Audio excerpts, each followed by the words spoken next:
Hola, hola, ¿cómo están? Sean todos bienvenidos a este nuevo programa. Mati, ¿cómo estás? Hola Mariano, hola a todos los que están ahí del otro lado, gracias por acompañarnos en esta programación. Como siempre, ahí fieles acompañándonos, muchísimas gracias por ese apoyo.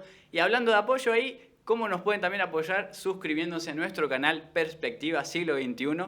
Y como también saben, no solamente tenemos un canal, sino ahora también tenemos dos canales más. Exactamente, tenemos un canal que se llama Viva Plenamente y otro canal que se llama Hogar y Vida Cristiana, donde estamos generando otro tipo de material que te invitamos a que veas. Igual cuando entras a nuestro canal de YouTube Perspectiva Siglo XXI, ahí están recomendados esos canales, donde estamos poniendo un material que es muy importante para el desarrollo de la vida cristiana Claro. general, ¿no? No solamente un punto específico, sino poder abarcar varios puntos. Exactamente. Así también tenemos nuestras redes sociales que pueden ir a seguirnos, darle un me gusta, poder compartir todas las publicaciones que estamos haciendo y de esa manera también nos ayuda mucho.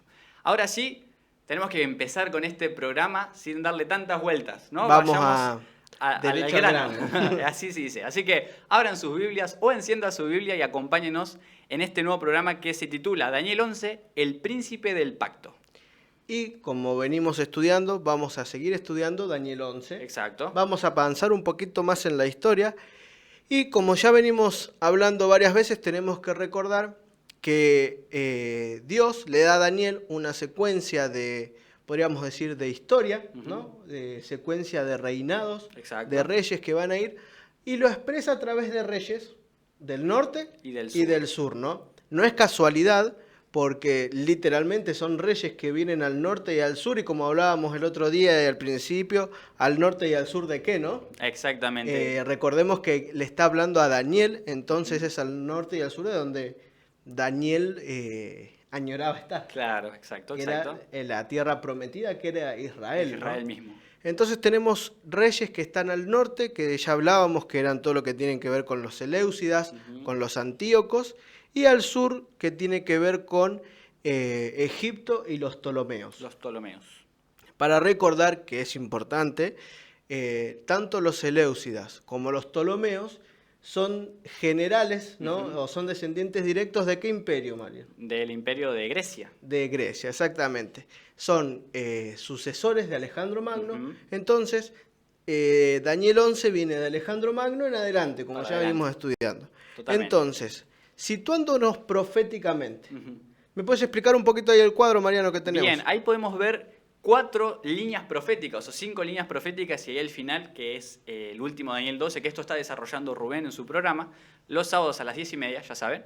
Vemos 4 líneas proféticas, ¿no? Y generalmente en Daniel 12 estuvimos viendo una estatua con diferentes metales, no sé si se acuerdan, y qué representaban esos metales. Justamente estamos de la cintura para abajo, podríamos decir, está cortada esa estatua, porque estamos del imperio griego para abajo, desde Alejandro Magno hasta el fin de la historia, con los pies de hierro y barro.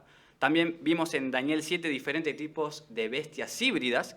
En este caso nos estamos situando al final de la bestia del leopardo con 4 cabezas, 4 alas, y comenzando con esta bestia espantosa, ¿no? Fuerte y espantosa. Exactamente. Después seguimos con el carnero, creo que era, o el macho cabrío. En este caso es el carnero, representaba a Medo-Persia. Ajá. Y quien embiste con su cuerno prominente es el macho cabrío con un cuerno. Exactamente, ¿no? que ya dijimos que representaba Alejandro Magno. Alejandro Magno. Y siguiendo, ¿no?, el cuerno pequeño, ese cuerno que nacía de ese mismo lugar.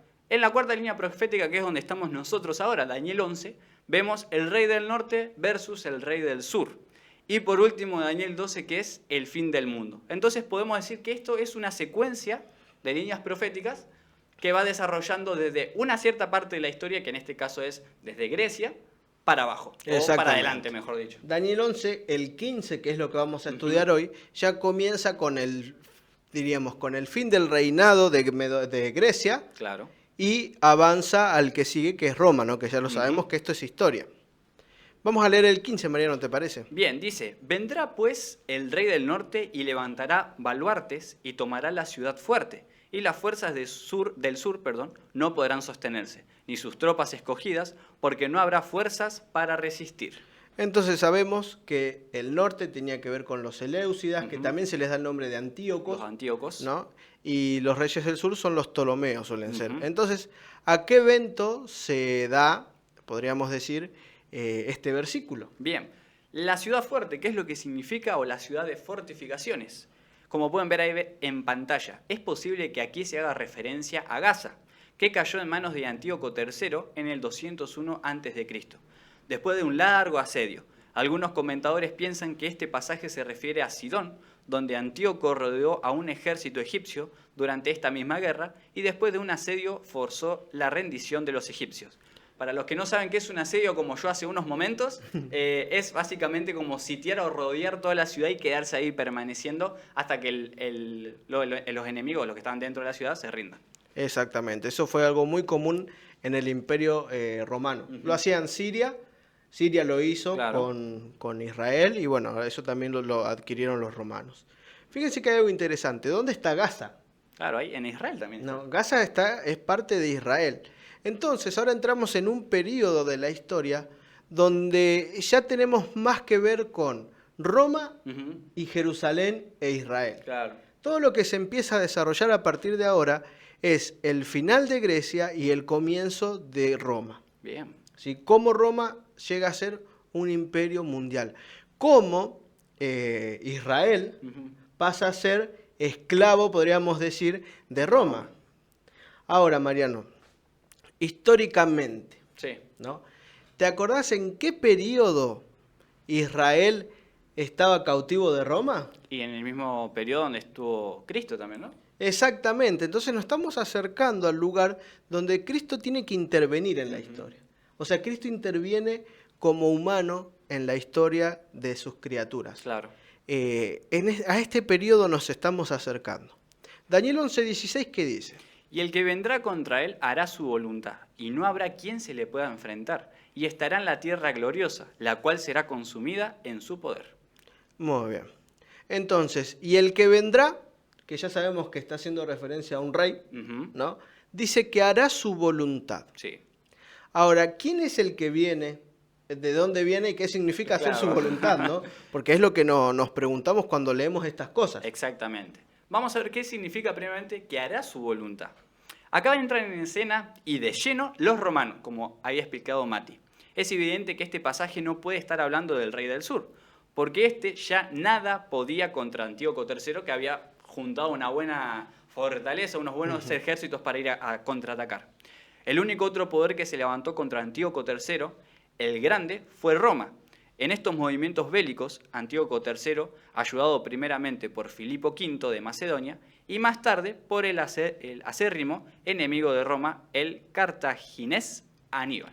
Entonces, podríamos decir que quien es el que hace su voluntad, generalmente es un poder que se levanta contra Antíoco III. Ujú. Ahora, Mariano, vamos a dejar algo en claro como siempre hacemos, ¿no? En Bien. los programas. Esto no es una clase de historia, No. Nosotros lo que no buscamos es ir al detalle. Muchos de los nombres seguro que estamos dando ahora, si ustedes no lo anotan en algún lugar, se los Claro. van a olvidar. Es más, mientras uno armaba el programa, recuerdan los nombres, pero después los tenés que volver a leer porque Claro. te los olvidas, ¿no? Obvio. Entonces, no es podríamos decir, el centro de este mensaje que ustedes se aprendan de memoria la historia cómo fue, sino entender de cómo la historia respalda lo que dice la Biblia, Ujú. ¿no? Cómo se cumple en la historia las escrituras. Porque muchas veces tenemos la tendencia a separar la Biblia de la historia. Total. Lo que nos cuenta Dios de lo que pasa en la humanidad, como que, no, esto es aparte, o no pasó, Claro. o sucedió en otra galaxia. Sí. Pero en realidad estamos viendo el cumplimiento de todo lo que Dios le dijo a Daniel. Daniel no lo entendió, Ujú. porque él se turbó. Claro. Y le dijo el ángel, no, sella esto porque esto es para el tiempo del fin. Sí. Ahora, mi pregunta es, si estamos viendo con evidencia, escrita más histórica, que todo se viene cumpliendo, Ujú. lo último, ¿va a dejar de cumplirse? Y no. Si Jesús prometió, o sea, si todo lo que él dijo se está cumpliendo y él prometió que iba a volver, ¿no se va a cumplir también? Obviamente se va a cumplir. Entonces esto nos tiene que ayudar a entender de que si la Biblia, lo que le dijo Dios a Daniel se está cumpliendo, lo que falta por cumplirse, lo queramos o no, se va a cumplir. Totalmente. Totalmente. Vamos siguiendo leyendo, entonces ahí dice que Roma sintió, que no podía quedar impasible ante esta actividad bélica. Recuerden que actividad bélica quiere decir estos movimientos políticos para hacer guerras, básicamente. Exactamente. En el 200 acudió en auxilio de su protegido Ptolomeo V Epífanes, declarando la guerra a Macedonia y ordenando a Antíoco III hacer la paz con Ptolomeo V. Antíoco III estaba por hacerlo cuando tuvo conocimiento de una invasión egipcia a Palestina, con planes de seguir hacia el norte, así que avanzó con sus tropas y derrotó a los egipcios de Paneas en el 198 y terminó definitivamente con el dominio Ptolomeo sobre Palestina. Muy bien. Entonces, podríamos decir que en este periodo entre el 200 y el 0, diríamos, porque el 0 es cuando nace Cristo, lo que sucede es que el Imperio Romano pasa de ser alguien que estaba observando a ser la principal potencia mundial. Bíblicamente, ¿qué está pasando en este periodo? Estamos pasando podríamos decir, teniendo Daniel 2, de las cinturas a los pies. Exactamente. Las piernas. En esta época, bíblicamente también se lo llama como el silencio, ¿no? Claro. Estamos pasando del Antiguo Testamento a lo que hoy tenemos el Nuevo Testamento, que es con el nacimiento de Jesús, ¿no? Entonces, en este periodo hay un silencio que se está desarrollando, por lo cual Dios no manda profetas ni nada, hasta Juan el Bautista que manda a preparar el camino, ¿no? Entonces, todo esto está pasando, ¿sí? Entre el 200 y el 0 también, por ejemplo, hay una revuelta que no lo vamos a estudiar en el programa de hoy, capaz que en otro sí, porque es algo muy interesante, la revuelta de los macabeos, con Antíoco IV, ¿no? Que estaban defendiendo, diríamos, la verdadera adoración, o la que Dios le había dado, la adoración levítica, que eso era parte de un pacto, que ya hoy lo vamos a estudiar también. Eso.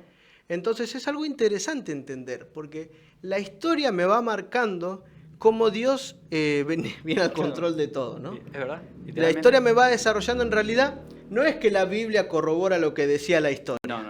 No, sino que la historia me muestra que es Dios el que manda, punto. Tal cual. Es Dios el que manda. Y si manda en la historia, manda en el mundo, es al que no le pueden resistir ni las leyes de la naturaleza. ¿No puede manejar mi vida también? Totalmente. Y qué mejor que lo haga, ¿no? Ajá. Vemos aquí que aparece Antíoco III es quien terminó definitivamente con el dominio de Ptolomeo sobre Palestina. Entonces hasta ahí llegó Ptolomeo, ¿no?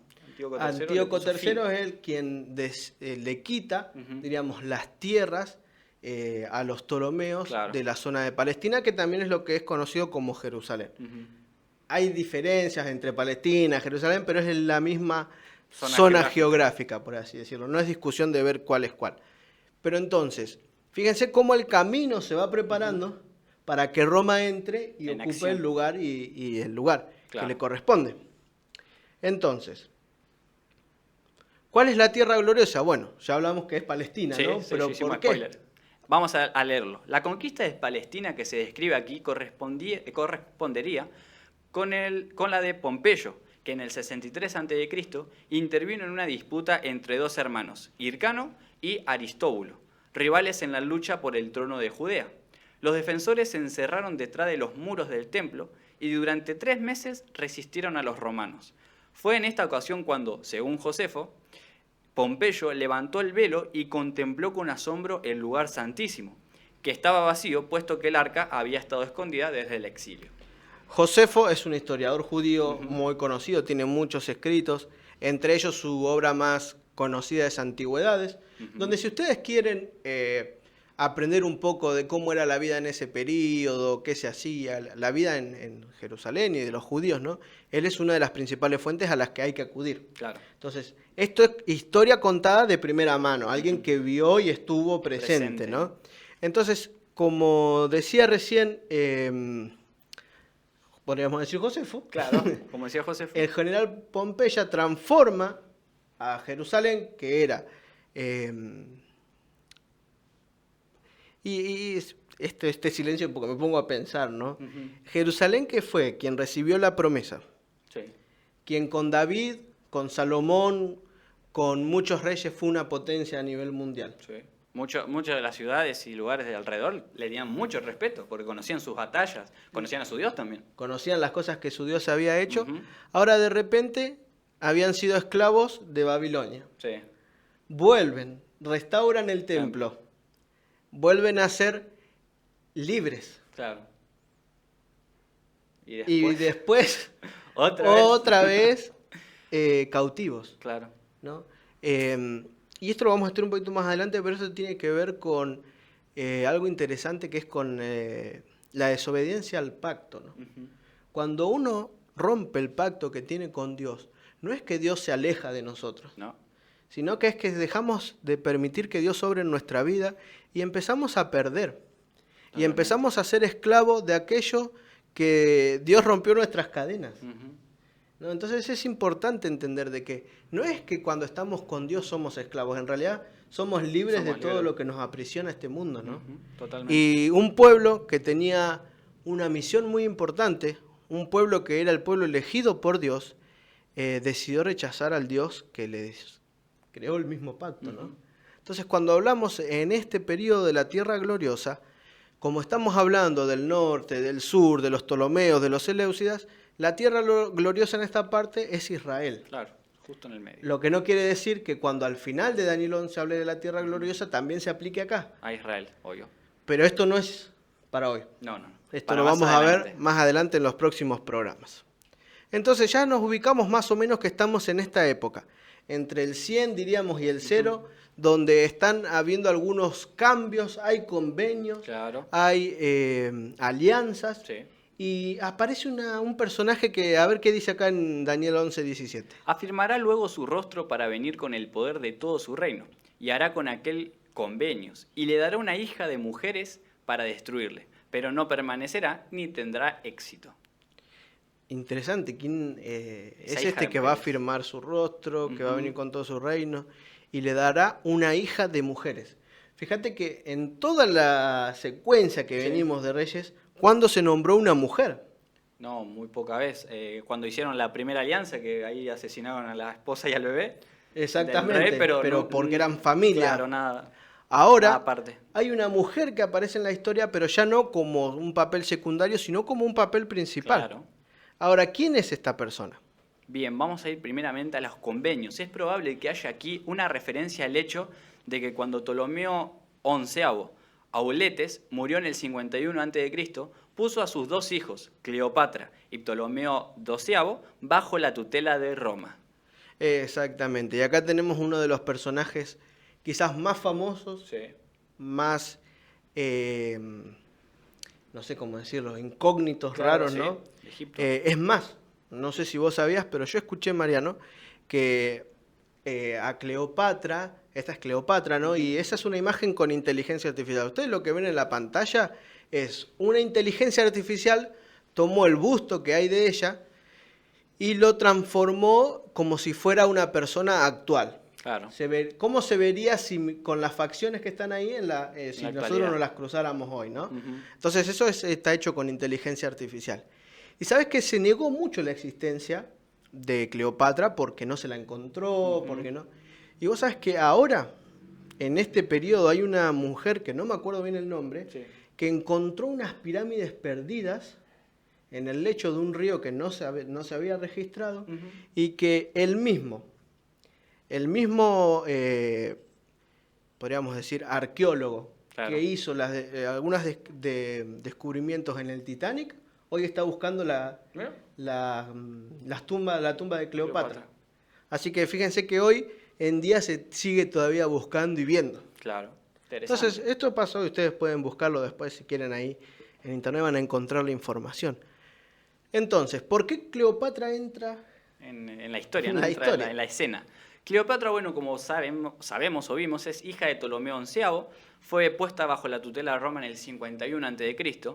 3 años más tarde llegó a ser la amante de Julio César, que había invadido Egipto. Después del asesinato de Julio César, Cleopatra entregó su afecto a Marco Antonio, rival de Octavio, heredero de César.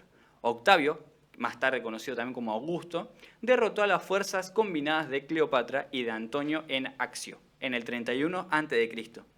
Al año siguiente, el suicidio de Antonio, según la opinión de algunos, obra de Cleopatra, abrió paso al nuevo vencedor. Entonces Cleopatra se suicidó al darse cuenta que no podía seducir a Octavio. Interesante, una historia de mucho cariño. Mucho, sí, amor y tragedia. Mucho afecto, traición. Sí, demasiado. ¿No? Cleopatra, podríamos decir que es la última descendiente del linaje. Claro, Si bien hubo uno más, pero con la gran Cleopatra, que fue la más conocida, es como que se apagó la luz de la descendencia ptolomea. Claro. Entonces Cleopatra es la última gobernante que quedaba del imperio greco-macedónico. Es verdad. Fíjense que aproximadamente en el año 31 como que el linaje se termina y ahora Roma continúa con la historia. Exacto. Entonces, fíjense que hay un pasaje porque Julio César, Marco Antonio, Octavio, en realidad eran todos emperadores romanos. Sí, sí. Entonces, fíjense como que no es que se corta directamente, sino que hay una transición. Exactamente. Lo mismo pasó con Darío, lo mismo, o sea, es el mismo patrón que se va dando en la historia. Y Dios ya lo tenía contado desde antes. Más que claro lo tenía. ¿No? Entonces, ¿cuánto tiempo pasó desde lo que Dios le dio a Daniel hasta este periodo? Y sin embargo se sigue todo cumpliendo. Al pie de la letra. ¿No? Al pie y el detalle encima. A mí lo que me impresiona, Mariano, es el detalle con el que Dios deja las cosas, ¿no? Claro. Para que no haya lugar a duda. Y qué bueno, ahí sumando eso lo que decís, Mati, qué bueno que se lo haya dado a Daniel, que Daniel habrá estado con un dolor de cabeza tremendo porque no entendía, pero hoy nosotros tenemos la posibilidad de estudiarlo y poder comprenderlo. Claro, exactamente. Entendiendo que es para nuestros tiempos. Pero vamos a la parte donde decía, para destruirle, pero no permanecerá ni tendría éxito. ¿Por qué? La dinastía ptolomaica, de Egipto terminó con Cleopatra y desde el 30 a.C. Egipto fue una provincia del Imperio Romano. La torturosa conducta de Cleopatra condice bien con las especificaciones de la última frase de este versículo, pues Cleopatra no estaba de parte de César, sino que fomentaba sus propios intereses políticos. Como que la tradición estaba en casa, por decir, ¿no? Fue una especie de... Ustedes pueden ir a estudiar después quizás en la Biblia no van a encontrar más de Cleopatra, pero sí en la historia, en los libros, en el mismo internet. Ustedes pueden estudiar, profundizar y ver lo difícil que fue para Cleopatra, y una de las características que más se la da era, se alababa, su belleza, ¿no? Se decía que era muy linda, por eso también fue amante de los principales generales. De Roma. Intentó por todos sus medios, ¿no? acabar, pero no lo consiguió. Y no lo consiguió porque le faltó belleza. No. No lo consiguió porque le faltó inteligencia. ¿No lo consiguió porque le salió mal algún plan? No, claramente no fue por eso. No lo consiguió porque Dios había dicho que no lo iba a conseguir. Totalmente. Entonces, cuando nosotros quitamos a Dios de la ecuación, a Dios de la vida, fíjense que las cosas empiezan a perder sentido. ¿No? Porque, si hubiese hecho diferente, capaz hubiese tenido una victoria. O también. ¿No? Pero que en realidad cuando lo vemos a la luz de la Biblia, no importa lo que ella hubiese hecho, Dios ya se lo había decretado de que no iba a suceder. Total. No había chance de que hiciera lo que hiciera Cleopatra, tuviera éxito, porque Dios lo dijo. Dios lo dijo, no permanecerá ni tendrá éxito. Y así fue. Entonces, cuando Dios dice, se cumple. Cuando Dios dice, se cumple. Cuando Él manda, el universo obedece. Y eso nos tiene que quedar en claro al estudiar estos textos, Mariano.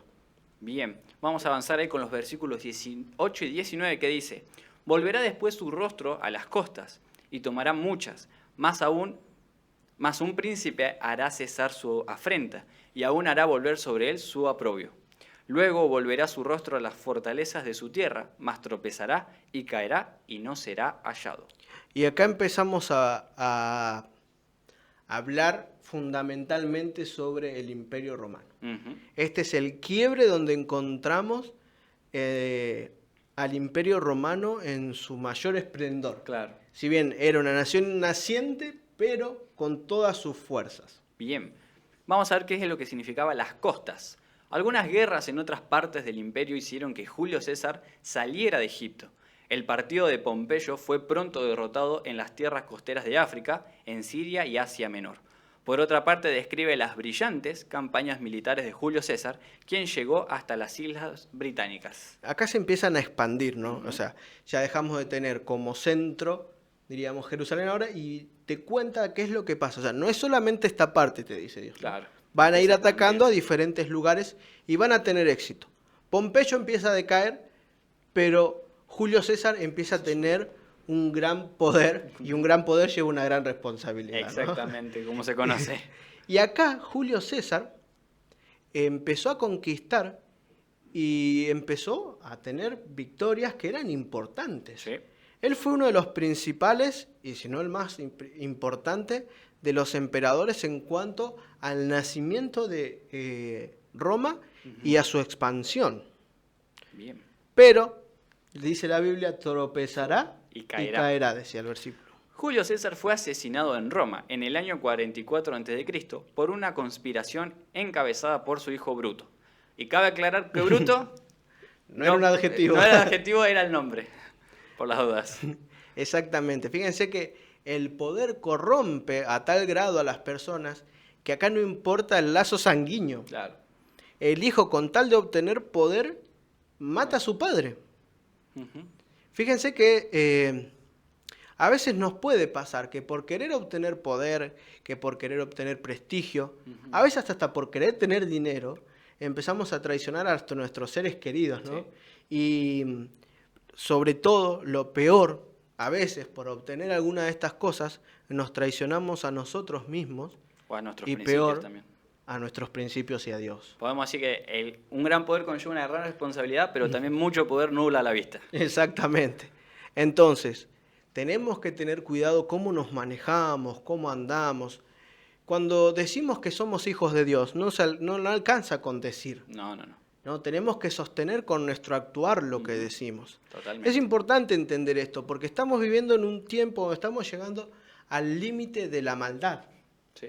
donde todo nos va mostrando de que, y no sabemos cuánto tiempo falta para que Jesús venga, pero sí estamos seguros de que el tiempo es menor al que nosotros creemos. Más corto que antes. Porque si hay algo en lo que somos buenos es en procrastinar, Mariano. Sí, totalmente. En dejar para mañana lo que podemos hacer hoy, ¿no? Sí, Y lo hasta el mismo nos último momento. pasa con la segunda venida de Cristo, decir, no, va a ser dentro de 100 años, 200. Falta mucho todavía, ¿qué me voy a preocupar ahora? Y la verdad, acá no estamos para poner fechas, porque No. no hay fechas, ¿no? Pero sí podemos entender que a través de todo lo que está ocurriendo, lo que encontramos en la Biblia, y si somos atentos con lo que sucede, con los movimientos políticos mundiales, todo se va preparando para un mismo lugar y un mismo fin, Exacto. ¿no? El fin. Justamente. Entonces, sigamos, Mariano, avanzando con el capítulo. Bien, vamos a los versículos 20 y 21 ahora. Y se levantará en su lugar uno que hará pasar un cobrador de tributos por la gloria del reino, pero en pocos días será quebrantado, aunque no en ira ni en batalla.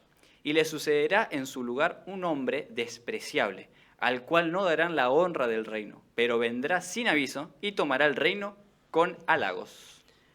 Y ahora, ya estamos situados 100% En Roma. en Roma.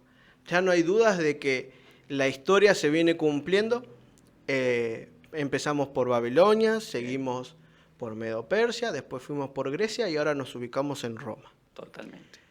La historia se viene cumpliendo al pie de la letra de como Dios lo había dicho, ¿no? Y ahora empieza a haber guerras, conflictos entre los propios romanos, Claro. ¿no? Entonces dice, se levantará uno en su lugar. ¿En lugar de quién? De Julio César, que era el que habíamos El hablado muerto. recién. Y se hará pasar por un cobrador de tributos. Este título es importante, Mariano. Sí, bastante importante, el cobrador de tributos. ¿Y quién fue este cobrador de tributos, no? Este fue Octavio, quien derrotó a los conspiradores y más tarde también a Marco Antonio, quedando como único gobernante de Roma. Egipto fue transformada en provincia romana en el 30 y 3 años más tarde, en el 27, Octavio adoptó el nombre de Augusto y Divino. Y a partir de ese momento quedó establecido el Imperio Romano. Entonces podríamos decir que en el 30 Ujú. se empieza a desarrollar el Imperio Romano como imperio en sí. Ujú. Entonces, ¿quién es este Octavio? Es quien nosotros conocemos como Augusto César, ¿no? Este recibe el nombre de cobrador, el título de cobrador de tributos, ¿no? Ujú. Pero, ¿qué significa, Mariano, ser un cobrador de tributos? ¿Es pasar, golpear y pedir plata? Claro, hola, vengo por la plata, por el dinero. No, significaba mucho más que eso. En la misma raíz que oprimir o exigir, se usa con referencia a los capataces de los israelitas en Egipto y a los opresores extranjeros. Muy bien, antes de leer lo que Sí. sigue. Quiere decir que cuando habla de un cobrador de tributos está en realidad hablando de un opresor. Ujú. Alguien que sí, va a ser a nivel mundial un emperador, pero va a generar opresión a su pueblo. Bien. Algo interesante es que es el mismo término que Daniel describe a aquellos capataces de los israelitas en Egipto y a los opresores, Ujú. ¿no? Extranjeros. Siempre hablando de gente extranjera a su Claro. pueblo. Entonces, podríamos decir que Daniel ya entendía de que su pueblo iba a volver a sufrir sufrir. opresión, quizás. Nuevamente, sí. ¿No? ¿Con qué necesidad el pueblo elegido por Dios Pasa está por todo. pasando tantas veces por opresión? ¿Será culpa de Dios? Y yo sabes que una vez me puse a pensar, ¿no? Y estaba hablando cuando era más chico con mi mamá, ¿no? Y estaba hablando. Y justo estábamos hablando de una historia de el desierto, ¿viste? Claro. Estábamos hablando del desierto, de que el pueblo desobedeció. Y era chico, pero me quedó grabado lo que me dijo.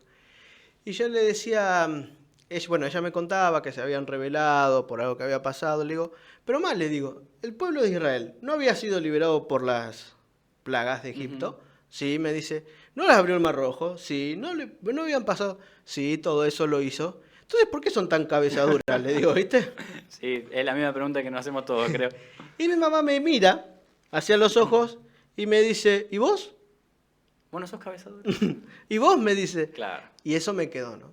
Porque está bueno y siempre nos encanta sacar en cara al pueblo y Claro. machacarlo. ¿Cómo y hicieron decir, eso? ¿no? ¿Cómo no creían? ¿Cómo desobedecieron? Ah, pero nuestra vida hoy en día. Nosotros, ¿cuántas cosas hizo Dios en nuestro favor? ¿Cuánto actuó en nuestro favor en decir, ¿no?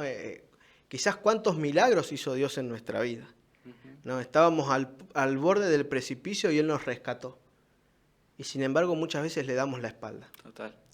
¿No? Es importante entender este punto. ¿Qué dice la segunda parte ahí, Mariano? Así el pasaje se refiere a un rey que habría de enviar opresores o extractores por todo su reino. La mayoría de los comentadores entienden que aquí se hace referencia a un cobrador de impuestos, que en tiempos antiguos era para el hombre común la personificación misma de la opresión real. En Lucas 2.1 se registra que aconteció en aquellos días que se promulgó un edicto de parte de Augusto César, que todo el mundo fuese empadronado o censado. Entonces entramos en la época de la historia donde Cristo viene. Sí. Las profecías hablaban en Isaías, en Malaquías encontramos, en Miqueas, de un Jesús que iba a venir. Sí.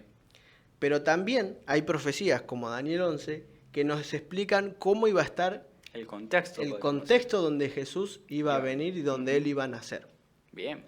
Interesante, ¿no? Sí, bastante. En Lucas 2.1 se registra que un tal Augusto César dijo que iba a empadronar, que iba a hacer, y es uno de los que empieza a generar impuestos. El Imperio Romano se caracteriza por grandes cuotas, Bastantes. muchos pagos al rey por los servicios que le prestaba. Entonces el pueblo tenía que pagar más de lo que ganaba. Claro.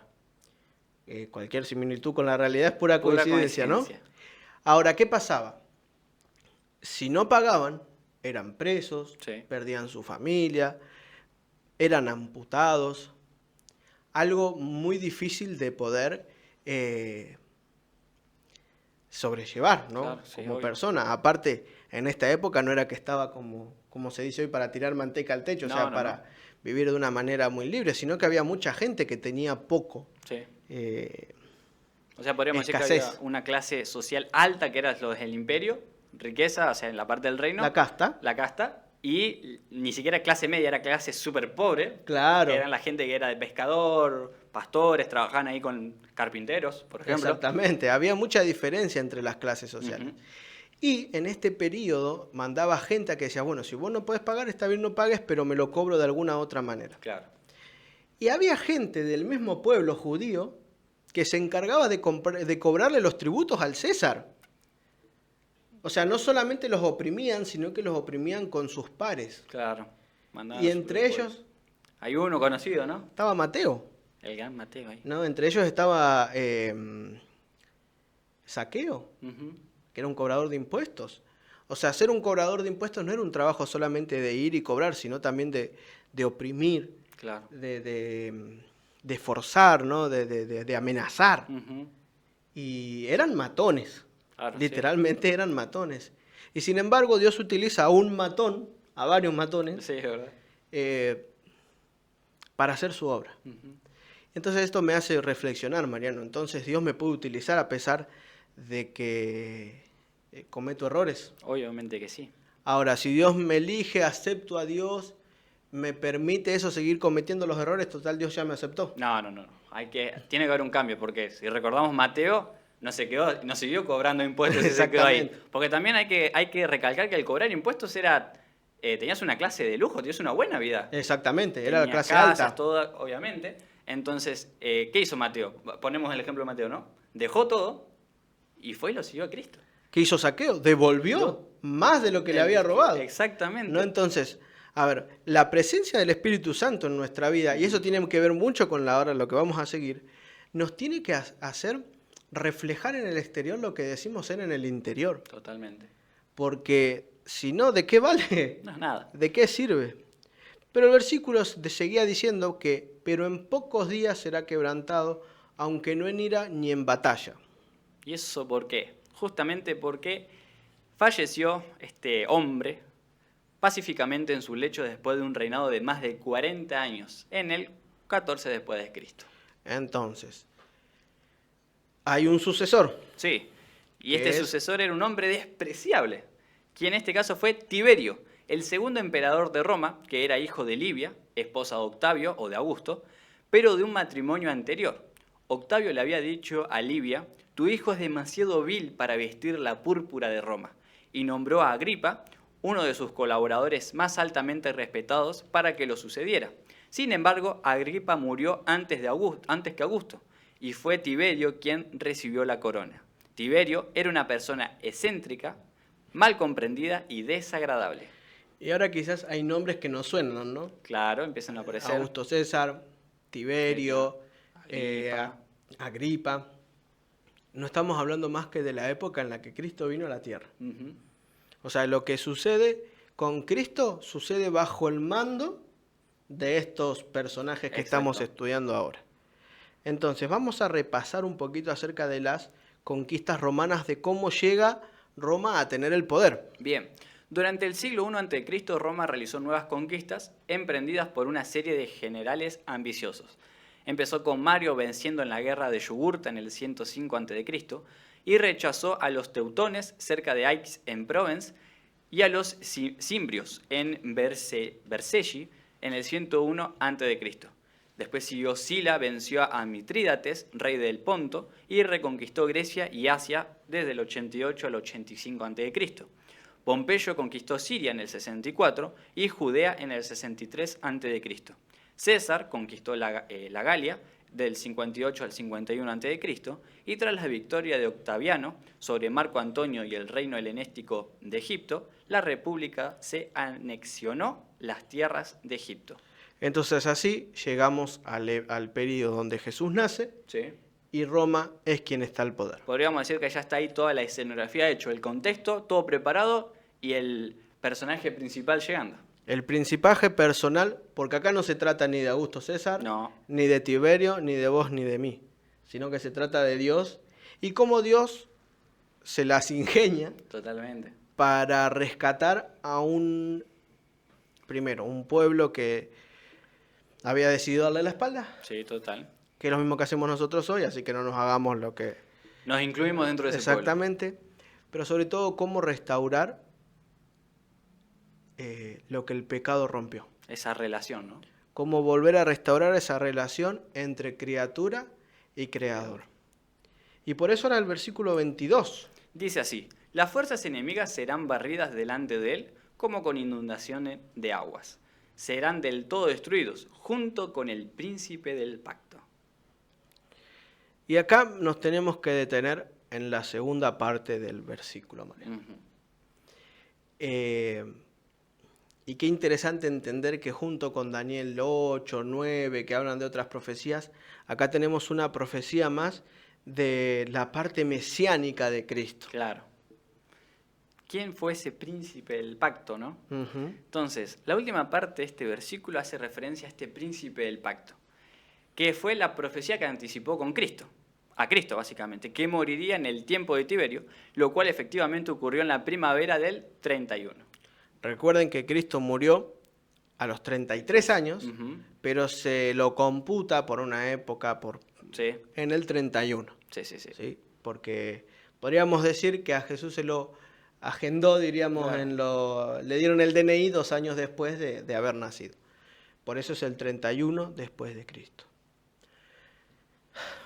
Qué interesante, ahora entramos en la parte ya, diríamos, conclusiones del tema, ¿no? Que van a llevar acerca del pacto, ¿no? Ujú. ¿Por qué a Jesús se lo conoce como el príncipe del pacto? Y lo que queda del programa nos vamos a dedicar a tratar de explicar de manera sencilla Claro, lo que es este pacto, ¿no? el pacto. Y vos sabés que, Mariano, esto me hace reflexionar, ¿no? Porque ¿quién soy yo para que Dios, siendo Dios, se haga hombre y venga a morir para que yo tenga una oportunidad en esta vida? Sí, yo me pregunto lo mismo, No. que ni siquiera merezco esa acción, ¿no? Ese sacrificio, esa gracia que Dios nos dio. Y me llega a pensar, ¿no? ¿Cuánto amor Ujú. por un ser despreciable como yo? ¿Cuánto amor, ¿no? De parte de Dios. Entonces, ¿a qué pacto hace alusión? Ujú. Es un pacto que es un pacto eterno. Totalmente. Recorre la historia Desde el principio. hasta el fin, exactamente. Entonces, como ustedes pueden ver en pantalla, este pacto empieza con Adán y Eva cuando cayeron, Ujú. y Jesús le dijo que habrá enemistad entre ti y la serpiente, tú le herirás el calcañar y ella la cabeza. O sea, Ujú. Entonces, esa fue la primera promesa de que Cristo nos iba a liberar. Bien. Quizás Adán y Eva no entendieron qué No. significaba, ¿no? Pero ya había un pacto que fue hecho entre el Creador y su criatura. Ujú. Luego con Noé, Sí. cuando desciende del arca, ¿no? Que no iba a ser destruir la L- tierra por agua también. Exactamente, en Génesis 6 Ujú. se cuenta de que la maldad era tal que Dios decide liquidar a la humanidad, podríamos decir, ¿no? Hay algunos motivos que no es el estudio de hoy, No. pero empieza a buscar gente que no viviera como todos Claro. y solo encuentra a uno. Uno. Y por ese uno se salva a él y su familia, ¿no? Ujú. Entonces, 8 personas Sí. sobrevivieron gracias a la fe de Noé. Y con Noé hay un pacto. Ese pacto se renueva. Y fíjense que cuando, por ejemplo, lo perdona Adán y Eva, sacrifica un corderito. Sí. Cuando Noé desciende del arca, ¿qué es lo primero que hace? Hace también un sacrificio. Un sacrificio. Luego, este pacto, podríamos decir, fue ratificado con Abraham y su descendencia. Abraham, que vivía en la zona de los reinos del norte, Sí. porque él vivía en la zona de Babilonia, Sí. esa zona, Dios lo invita a salir de ese lugar porque iba a ser de él una nación grande. Y Abraham, sin entender mucho, pero siendo fiel a Dios, decide dejar a su familia, a su parentela, e ir hasta la ciudad, hasta la tierra donde él le había prometido. La tierra prometida, Exactamente. ¿no? Que era la zona de Israel, que ya estudiamos recién. Y entonces también hacen un pacto, Ujú. eso ustedes lo pueden estudiar ahí en Génesis, está la historia del pacto que hace con Abraham. Y luego este pacto es ratificado de forma, podríamos decir, tangible Claro. en el monte Sinaí. ¿Qué es lo que pasó en el monte Sinaí, Mariano? En el monte Sinaí fue cuando estuvo 40 días, ¿no? Ahí Abraham con Moisés. Moisés con las tablas de piedra, que bajó con la ley escrita, podríamos decir. Exactamente. En la ratificación del pacto es la escritura de las tablas de los 10 mandamientos. Ujú. Después de siglos de infidelidad a su compromiso, fue liberado del pacto y se le dejó ir en cautividad como señal de que sus provisiones ya no estaban en vigencia. Quiere decir que al no cumplir el pacto constantemente, Claro. no una vez, sino constantemente, Dios llamando al pueblo y ellos siempre alejándose del pacto, van por una cautividad. Al volver del cautiverio, Dios prometió hacer un nuevo pacto con la casa de Israel y la casa de Judá. Entonces, ¿hay más de un pacto? Sí, hay bastantes. O sea, es el mismo pacto rectificado renovando y uno renovando. Y otra vez. Pero el principio es el mismo. Uh-huh. ¿Y cuál es este nuevo pacto? Eso lo encontramos, ahí ustedes si quieren pueden anotar en Jeremías 31, del 31 al 34. ¿Qué dice así? He aquí que vienen días, dice Jehová, en los cuales haré nuevo pacto con la casa de Israel y con la casa de Judá. No como el pacto que hice con sus padres el día que tomé su mano para sacarlos de la tierra de Egipto. Porque ellos invalidaron mi pacto, aunque fui yo un marido para ellos, dice Jehová. Pero este es el pacto que haré con la casa de Israel después de aquellos días, dice Jehová. Daré mi ley en su mente y la escribiré en su corazón, y yo seré a ellos por Dios, y ellos me serán por pueblo. Y no enseñará más ninguno a su prójimo, ni ninguno a su hermano, diciendo, conoce a Jehová, porque todos me conocerán, desde el más pequeño de ellos hasta el más grande, dice Jehová, porque perdonaré la maldad de ellos y no me acordaré más de sus pecados. Y fíjense que el pacto siempre tiene que ver con una nueva oportunidad. Sí. ¿No? Y muchos dicen que a partir del nuevo pacto en realidad la ley ya no funciona más, ¿no? Claro, todo lo del Ahora antiguo estamos quedó bajo la gracia y no bajo la ley. ley. Cuando en realidad fíjense que ahí dice, daré mi ley en su mente. Claro. No se trata de que ya no hay más ley, Sino que ya la tenemos en nuestra mente. sino que ahora hay un cambio, Ujú. ¿no? Y un poquito más, un detalle nos da Ezequiel con respecto a esto, Mariano. Capítulo 36, versículo 26 al 27. Os daré corazón nuevo y pondré espíritu nuevo dentro de vosotros, y quitaré de vuestra carne el corazón de piedra, y os daré un corazón de carne. Y pondré dentro de vosotros mi espíritu, y haré que andéis en mis estatutos y guardéis mis preceptos y los pongáis por obra. Y otra vez el mismo principio. Ujú. El pacto no es, el nuevo pacto no tiene que ver con ya está, no importa la ley, sino que Él nos va a poner un espíritu dentro de vosotros, y acá empieza a actuar el Espíritu Santo Sí. de manera más activa, ¿no? Y pondré de vosotros mi espíritu y haré que andéis en mis estatutos. ¿Cuál es el principio de andar en el Espíritu Santo?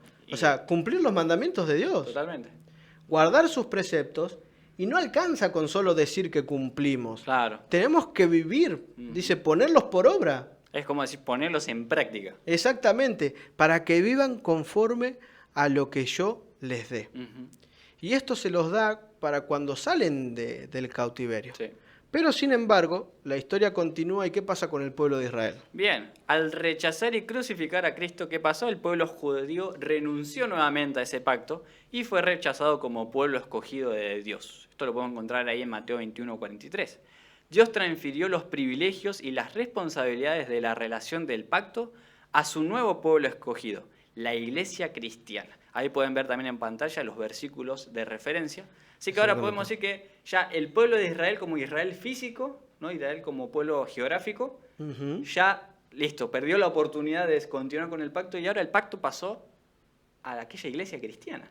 Fíjate que hay algo interesante, ¿no? Porque muchos dicen, bueno, después de la cruz ya ningún judío se salva. Claro. No es así tampoco. No. No es que perdió el derecho a la salvación, No, sino que perdió esa exclusividad que tenía con Dios. claro. No, esa exclusividad. Ahora hay un privilegio y una responsabilidad que tiene que ver con algo más personal, Ujú. ¿no? Tiene que ver con algo más cotidiano, tiene que ver con más, con algunas diferencias. Entonces vamos a ver algo, Mariano. En el antiguo pacto, primero que fue hecho con Israel como nación, Sí. ¿no? Como vimos. Se refiere al código mosaico en el Sinaí, como leído con un velo en los ojos, es decir, no cristológicamente. ¿Qué quiere decir? Fue dado a Moisés en las tablas de piedra. Sí. Y el sacrificio que se realizaba en el santuario, ¿te acordás que cuando estaban en el desierto, Sí. Dios le mostró a Moisés un santuario para que lo haga, para que pueda estar? Había un sistema de sacrificios, había un cordero que se debía sacrificar, y todo esto era figura y tenía que ver con el antiguo pacto. Claro. Entonces, lo que pierde validez no son las leyes de Dios, No. sino todo este sistema de sacrificios correspondientes al santuario terrenal. Claro. Ahora, ¿eso significa que quede invalidado el pacto para siempre? No, para nada. No, quiere decir que el pacto, el antiguo pacto, diríamos que se invalida cuando el pueblo rechaza deliberadamente a Dios y lo crucifica. Pero no quiere decir que haya terminado el pacto. Claro. Podríamos decir ahí a términos de ahora que tuvo una actualización. Tuvo Exactamente. una Ahora actualización está este pacto. el antiguo pacto y el pacto 2.0. 2.0, ¿qué dice? Que a partir de la muerte de Cristo en la cruz comienza el nuevo pacto, ¿no? Este pacto 2.0. Se hace con los creyentes en Cristo en forma individual, ya no es una nación como tal como Israel, sino que es forma individual. Dos elementos determinan la naturaleza del pacto: el sacrificio de ratificación y la presencia del Espíritu Santo. Debe ser escrito en nuestro corazón, no en el corazón. El propósito del pacto nuevo es producir la relación salvadora del pacto, sin la cual es imposible una obediencia de fe a la ley. Y la ley no cambia como Dios cambia. Los 10 mandamientos siguen vigentes, eso es obvio. Como dice Jeremías 16:33, daré mi ley en su mente y la escribiré en su corazón. Este nuevo pacto, Mariano, se da a partir de la muerte de Cristo, ¿no? Sí. Y ahora ya tiene que ver algo con algo personal. Claro. Nosotros, cuando pecamos, ¿tenemos que llevar un corderito a algún lado? No. O sea, ¿hay un santuario que está en vigencia hoy acá en la tierra? No. No. Entonces, fíjense que hay algo interesante acá. Ahora, en el antiguo pacto, diríamos, el sacrificio de ratificación, como se llama, que era ese sacrificio que se hacía, donde Dios aceptaba o no, se hacía en ese santuario, pero hoy ya no se hace más. ¿Por qué? Y porque ya ese sistema ya quedó inválido antes. El mayor sacrificio ya fue realizado. Claro, por Jesús en la cruz. Cuando Juan el Bautista estaba bautizando en el Jordán y lo ve a venir a Jesús, dice: he aquí el Cordero de Dios que quita el pecado del mundo. Así que todo eso, todo ese sistema sacrificial que se realizaba en la época, podríamos decir, del Antiguo Testamento, era un símbolo que representaba lo que iba a venir a hacer Jesús en favor de su pueblo. Totalmente. Era solamente una sombra, era solamente una representación que se iba a cumplir en Cristo mismo, y como Él dice, se hace y se cumple. Totalmente. ¿No? Entonces, ahora este nuevo pacto, dice, debe ser escrito en el corazón. ¿Y por qué se lo conoce a Jesús como el príncipe del pacto? Bien, vamos a ver qué es lo que dice la Biblia, ¿no? Exactamente. Hebreos 9:15. Así que por eso es mediador de un nuevo pacto, para que interviniendo muerte para la remisión de las transgresiones que había bajo el primer pacto, los llamados recibirán la promesa de la herencia eterna. Era necesario que para el perdón de los pecados se haya remisión, o sea, derramamiento de sangre, claro, para la remisión de los pecados. Entonces, ¿cuántos corderitos iban a morir a lo largo de la historia? Claro. Para que nosotros seamos perdonados? Y en realidad ninguno, pero Ahora, si tendría que hacer con corderito eran muchos. Exactamente, pero no es necesario, porque Cristo es el mediador de un nuevo pacto, y que su muerte es un sacrificio mejor que ese, dice Pablo, ¿no? Totalmente. Entonces ahora el pacto se desarrolla a través de la muerte de Cristo en la cruz. Porque, ¿qué pasó? Porque no entró Cristo en el santuario hecho de mano, figura del verdadero, sino en el cielo mismo, para presentarse ahora por nosotros ante Dios. O sea que no fue a un santuario terrenal, sino que fue directamente al santuario celestial. Y Él está obrando ahí. Sí. Él está, dice, intercediendo por nosotros ante Dios. Él se presenta. No es que Cristo murió y ya está, se terminó. Y se quedó ahí. Él está cumpliendo su parte del pacto. Estamos viviendo en una época donde Cristo ya hizo y está haciendo todo lo que Él dijo que iba a hacer. Él está cumpliendo con su palabra. ¿Por qué nosotros no cumplimos? Claro. Y vamos a leer el último versículo, Mariano. Dice así, Hebreos 9:28. Así también Cristo fue ofrecido una sola vez para llevar los pecados de muchos, y aparecerá por segunda vez, sin relación con el pecado, para salvar a los que le esperan. Cumplir con este nuevo pacto que tiene que ver con la ley grabada en nuestra mente, en nuestro corazón, y vivir conforme a ella, va a tener una recompensa. Sí. Cristo ya vino por primera vez, fue ofrecido una sola vez y con su sacrificio alcanza para el perdón de nuestros pecados. Claro. Y muchas veces, ¿sabes qué? Me da bronca, no sé si bronca, no sé si está bien esa palabra bronca, pero me hierve la sangre, ¿viste? Sí. Esas personas que me dicen, no, pero yo actué mucho, hice muchas cosas malas, Dios no me puede perdonar, ¿no?